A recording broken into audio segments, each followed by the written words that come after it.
So I'm gonna disassemble it now. I want to take a minute.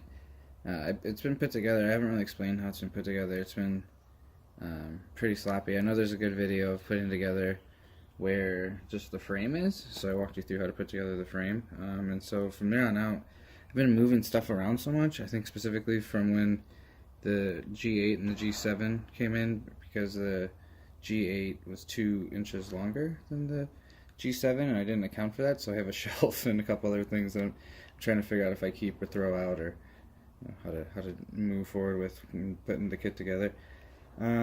So at that rate, yeah, I'm gonna take apart this. It's kind of like when they build a motorcycle or something. You gotta assemble it to know how to build it, and you tear it all down and get it right and put it back together. So we're gonna do something like that.